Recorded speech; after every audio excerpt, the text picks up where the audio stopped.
आणि या सगळ्या एकामागोमाग एक घडलेल्या घटना याचमुळे हा इतका मोठा असंतोष वाढला, इतका मोठा जो दाबून ठेवलेला राग होता तो मनामध्ये वाढलेला आहे। त्यामुळेच आपण पाहतोय या पद्धतीने या सर्व आंदोलकांना थांबवण्याचं काम केलं जात आहे। अगदी पोलिसांकडून आंदोलकांवर अशुद्धुराचा वापर करण्यात आलेला आहे। काही आंदोलक जे ते बेशुद्ध झाले होते तरी देखील मात्र ते काही मागे हटायला तयार नव्हते असं दिसलेलं आहे। या ठिकाणी जोरदार घोषणाबाजी होतीये, परंतु पोलिसांनी इथं बळाचा वापर केलेला आहे। थेट लाठ्या काठ्या या आंदोलक विद्यार्थ्यांवर या ठिकाणी वापरण्यात आलेले आहेत आणि त्यानंतर आपण बघतोय हे आंदोलक जे ते आणखीनच आक्रमक झाले होते, संसदेच्या दारापर्यंत येऊन पोहोचले होते आणि मग मात्र परिस्थिती नियंत्रणाच्या बाहेर जात असताना पोलिसांना अश्रुधुराचा वापर इथं करावा लागलेला आहे। या क्षणाची दिल्लीतली सगळ्यात महत्त्वाची बातमी तेजल, आतापर्यंत खरं तर राजकीय घडामोडी ज्या आहेत त्या देखील घडलेल्या आहेत। ज्या ठिकाणी हे आंदोलक आक्रमक झालेले आहेत त्याच दिल्लीमध्ये आज अधिवेशन देखील होत आहे। काय आतापर्यंत घडलं होतं किंवा काय प्रतिक्रिया आलेल्या आहेत त्या संदर्भात काही माहिती? नक्कीच आज सकाळपासून जर आपण बघितलं तर सगळ्यात आधी या विद्यार्थ्यांबरोबर रस्त्यावर उतरले ते म्हणजे आपचे नेते, आपचे जे बडे नेते आहेत मनीष सिसोदिया म्हणा, आतिशी म्हणा, हे सगळे जण या विद्यार्थ्यांसोबत रस्त्यावर उतरले होते आणि त्यांना सुद्धा प्रशासनाने थांबवलेलं होतं, त्यांना सुद्धा मज्जाव केलेला होता। त्यानंतर काँग्रेसचे कपिल सिब्बल यांनी सुद्धा या आंदोलनामध्ये सहभाग घेतला होता आणि काँग्रेस या संपूर्ण आंदोलनाला नैतिकदृष्ट्या पाठिंबा देत असल्याचं त्यांनी सांगितलं होतं। हे जर आपण सत्ताधाऱ्यांचे काही व्ह्यूज बघितले तर सत्ताधाऱ्यांकडून कंगना रणौत यांची प्रतिक्रिया समोर आलेली की अशा पद्धतीने जर तुम्ही गोंधळ घालाल संसदेमध्ये तर या गोंधळामुळे कुणाचाच प्रश्न सुटणार नाही, तर शांततेत चर्चा करा असं त्यांनी म्हटलेलं होतं। मात्र चर्चेची वेळ आता कुठेतरी टळल्याचं दिसतंय, कारण की जेव्हा संसदेचं अधिवेशन सुरू झालं त्यावेळेस पंतप्रधान नरेंद्र मोदी यांनी देशवासियांना आवाहन केलं होतं, तेव्हा किमान एखादा शब्द तरी या आंदोलनाविषयी बोलणं अपेक्षित होतं, ते न बोलता त्यांनी तेजल थोडं थांबवतोय तुला, ही दृश्य अत्यंत महत्त्वाची होती।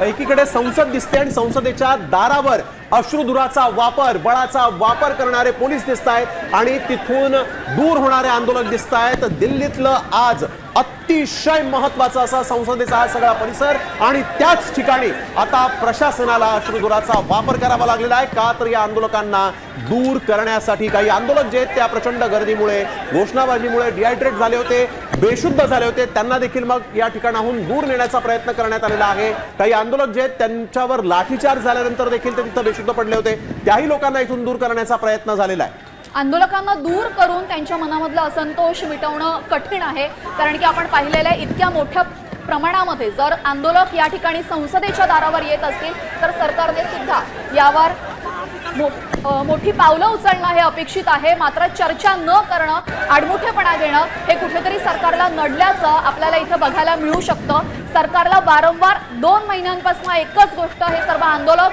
आणि अनेक विरोधी पक्षातले नेते सांगत होते की चर्चा करा, चर्चेतनं मार्ग मोकळा होईल, चर्चेतनं यामधून उत्तर मिळू शकतं। मात्र सरकारनं या संदर्भात कोणतीही चर्चा केली नाही। आज पंतप्रधानांचं आपण पहिलं भाषण ऐकलं तर त्यामधनं त्यांनी आंदोलकांना शालीतूनच जोडे मारलेले होते। त्यांनी प्रत्यक्ष कोणतीही गोष्ट न बोलता आपला सतत विवेक बुद्धी, तर्कबुद्धी जागृत ठेवा असं सांगण्यात आलं होतं आणि अतिशय भयानक अशी दृश्य आपल्याला इथं स्क्रीनवर बघायला मिळत आहेत। अशा पद्धतीनं जर ते विरोधाभास होता तो खूप मोठा, संसदेच्या आतमध्ये एका बाजूला पंतप्रधान नरेंद्र मोदी अगदी आरामामध्ये आपण कशी प्रगती करतोय दाखवतायत, मात्र त्याच संसदेच्या बाजूला जंतर मंतर आहे, जंतर मंतरवर मात्र हजारो लाखोंच्या संख्येने तरुण रस्त्यावर उतरलेले होते। त्यामुळे या तरुणांचा आवाज कुठेतरी दाबला जातोय असं चित्र या संपूर्ण गोष्टीमुळे समोर येत होतं। अगदी अतिशय महत्त्वाचं म्हणालीस तू की भयानक असं हे दृश्य खरं तर एक संसद आहे, एका भिंतीच्या आड आपण बघतोय की सत्ताधारी जे आहेत ते इथं विधेयकांवर चर्चा करतायत, देशाच्या संदर्भात चर्चा होते, तर दुसरीकडे देशातले तेच नागरिक, तेच विद्यार्थी, तेच देशाचं भविष्य, तेच देशाचे युवक जे आहेत ते मात्र इथं आपल्या मागण्या घेऊन आलेले आहेत आणि त्या मागण्या ऐकायला मात्र इथं कुणीही नाही असं म्हटलं तर चुकीचं ठरणार नाही। आपण बघतोय की हे विद्यार्थी गेल्या अनेक दिवसांपासून खरं तर सोनम वांगचुक यांच्या या हंगर स्ट्राईकला, या आमरण उपोषणाला पाठिंबा देण्यासाठी जंतर मंतरवर होते। आज 22-23 दिवस झाले आणि तरी देखील या ठिकाणी सोनम वांगचुक यांना उचलून घेऊन जाण्यात आलं आणि त्यानंतर मात्र इथं उपोषण जे आहे ते सुरूच राहिलं आणि आज हा मोर्चा खरं तर गेल्या अनेक दिवसांपासून जाहीर झाला होता।